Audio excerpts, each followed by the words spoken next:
to the fold, then we would be glad to have them, but certainly they will have many considerations to ponder concerning that. We've also ceded property from the city of Savannah to the airport authority, and during all of this annexation discussion, increasing the tax base did not mean any realized tax savings or a tax burden on the consumers out there or the property taxpayers. In fact, the city's collecting more and doing less, paying more interest. We have a subsidy of $2 million a year for recycling now. So it's a matter of where is the money going to come from, and is it going to be advantageous to these communities? Do they really want to come into the city? Thank you, Mr. Dewberry. That concludes round two. I believe everybody had a chance to answer. Okay, very good.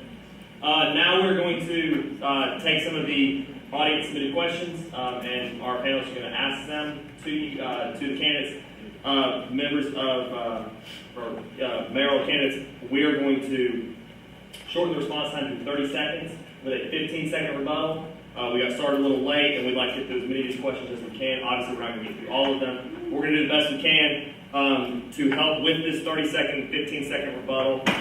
Dip is going to be holding up the yellow sign at 15 seconds, and I will be stricter on stopping you candidates. No disrespect, I assure you. But that way we can get as many questions as possible. We'll start with Alice and go to Ms. Jackson, I believe. This is a question from an audience member. What will you do to ensure that Southside Savannah, and particularly the Armstrong community, will play a more prominent role in the future of Savannah? Oh, I think that I've always been a promoter of the South Side in Savannah, so I will continue to do that. But I think that one of the main things is that as mayor of the city, it will be very important that I meet with not only the residents of the South Side, but also with the students here at Armstrong to see what the needs are and to support the representative from this area in getting those needs here in this community. As I served in the Georgia State Senate, I also represented this Armstrong area, and I made sure that what we did in Atlanta to bring money back to Southside Savannah and to Armstrong Atlanta State University, that it was done. As I said earlier, we have to partner, we have to have consortiums, we have to work together in everything that we need to do, because if Savannah goes, so does the region.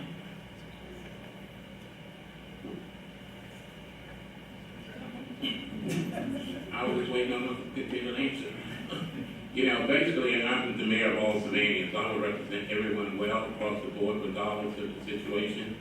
I love the South Side. People criticize me for saying what I did several years ago.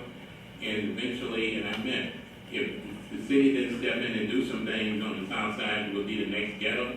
And racially, they did some things, but I still have my reservations about how strongly, and I would definitely step in and make certain that everything is divided equally among all the residents of this community. Thank you. I will make sure that all the citizens of the South Side, including Armstrong, are treated in an equal manner by the mayor and council. I think all sections of the city, whether it be South Side, East Side, West Side, Historic District, all need to be represented equally. We will strive to make sure that everyone is represented equally in this city. As an undergraduate student at Armstrong, I lived in a condo nearby in the neighborhood. I rode my bike to school every day. I went to graduate school here. I've got family members that have all been through Armstrong. So Armstrong has always been a fixture of the community and is doing quite well. As we can tell, this is a beautiful facility. I received great education here, and it's a wonderful thing what they do to the surrounding community. And I'm sure that even without the city's help, Armstrong will do just fine. But cooperation is what I'm committed to with the university and the South Side. Not one of these prospective mayors has said, meet with your city councilman, Tony Thomas. I will do that. I will work with Tony. And furthermore, I will institute a new program during the workshops. We will have a rotational basis where each city councilman on a rotation will be allowed to make presentations at the workshop of the needs as they see it of the district. I believe in empowering your aldermen. That's why you're electing them.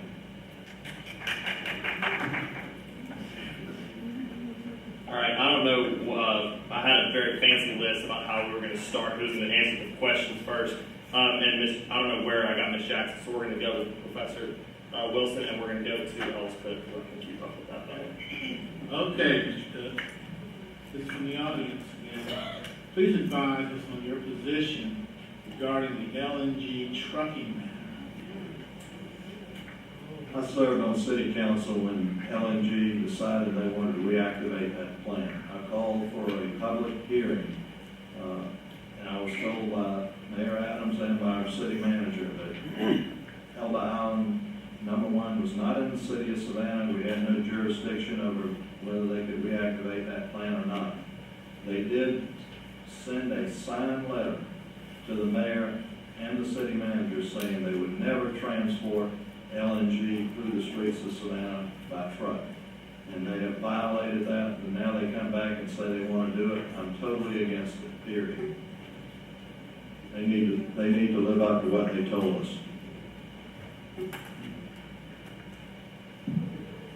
This is clean energy. I believe that the materials can be transported safely. Nobody made a hoopla about the nuclear waste that was shipped down our river. And the city council gave no warning out of an abundance of caution to the citizens. I've looked into it, I've studied the matter. The gas can be transported safely, and energy is our future. I think that we should not put up resistance. We should do everything that we can to ensure it's safe transport, because I believe we have little that we can do to stand in the way, to be honest.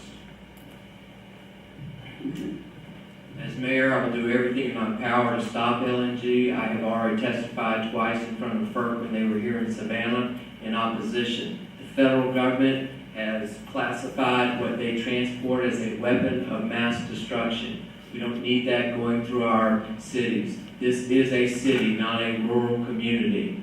It would be going through schools, religious institutions, churches, hospitals, and it requires a 1-mile evacuation from an accident in all areas.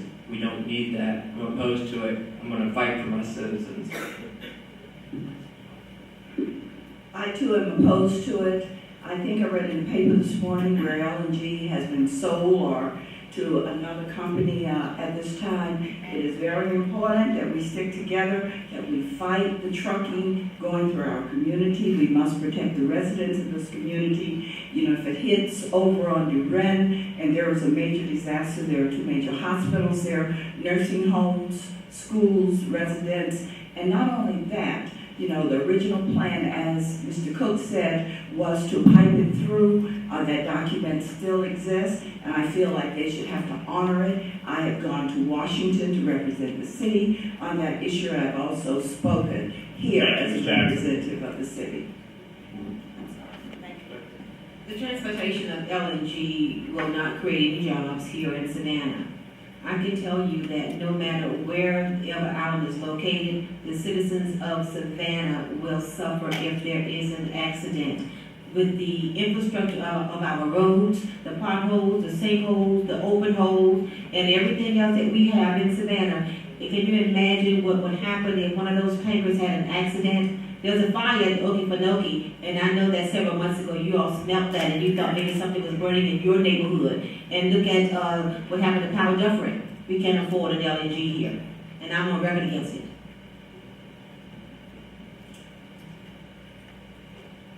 Mr. Cook was correct. Myself and the city manager met with the investors and the owners of the LNG plant. We have the letter that is stated, it's on record.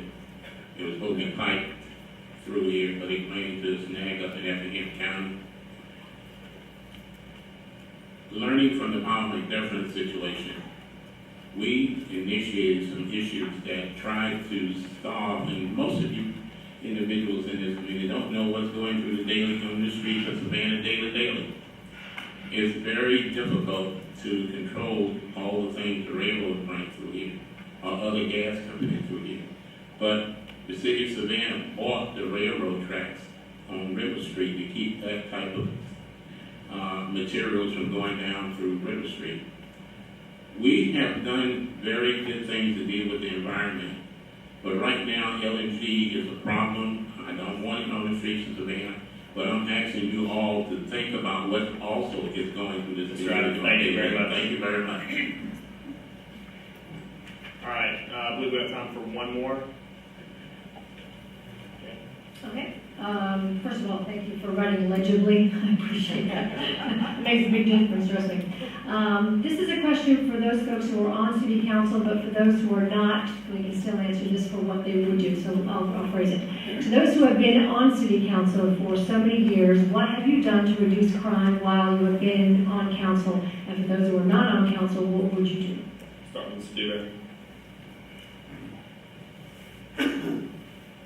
Well, I've learned a lot of things from these forums, and I know that you have too. If you've been to all of them, I've had a great time with this. And just the other night, Jeff Belzer said that we needed to call in a federal task force to deal with our crime problem here in town. Listen, we have a $77 million budget this year for public safety, of which the actual police officers is $55 million.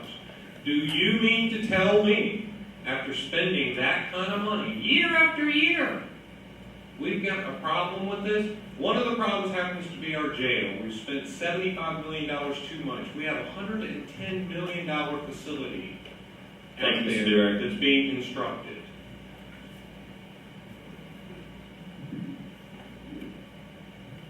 I stand by that. There are federal task force that deal with anti-gang and anti-drug. We need to take a strong look at that and see if the gangs have come back to Savannah, because the drugs are certainly here. Moreover, while I've been on council, we have implemented and given the chief tasers, laptops. We have asked the chief repeatedly, have we given you everything that you need to do the job, as well as we have raised the salaries of our police officers and benefits, which probably still need to be looked at again. More importantly, we have tried to do everything in our power to make sure that the police chief, Chief Lovett, has what he needs to do the job. Without repeating what Jeff has said, we've also worked with youth groups, ministers, PTAs, residents in the community to make sure that we let young people know that it's not about being bullied and how can we reduce crime. But the most important factor is that we have to find a way to meet with the parents to get them involved so that we can reduce crime stats here in this community. As I was stated, I'm the wife of a retired police officer. He was on the force for 27 years. And we do need to provide our department with the resources needed, not by intimidation. The chief is going to only say what the city manager tells him to say because she's his boss. But I can tell you that they need some sensitivity training. They need to understand that there's certain social economic people out there that may not understand because they're hungry. If we can train our police officers and retrain them, community policing is another fine example of policemen getting out on the beat, walking and making a rapport and working with the citizens in the community. We don't have any more of that now. Well, Mayor, I gave the city police everything they wanted. I initiated the merger between the county and the city. I also gave them the capacity to do community policing. But most importantly, ladies and gentlemen, we need to look at the total community. The total community, when I'm saying that, we need to talk to our kids about cultural changes. They must be instilled with some kind of confidence in themselves that they can do something. We also have to look at the dropout rate that we deal with. We need to initiate some job training programs and get them off the street so they can be effective citizens. It's a total situation. But we also need to look at the retention of our police department. We have approximately 46 vacancies that we need to deal with it. I know. Thank you, Mr. Adams. Yes, I served 16 years on city council, and while I was on city council, crime was reduced. We provided the police department with whatever they needed for state-of-the-art equipment to fight crime. We never cut the police budget the whole time I was on the city council, as this city council has done. This past year, they cut your police budget, and I think that was wrong. This will never happen under our administration, I promise you that. All right, I just was handed a note that we do have time, but we're going to take one more question, so, Mayor Meyer, Tom, you have a question?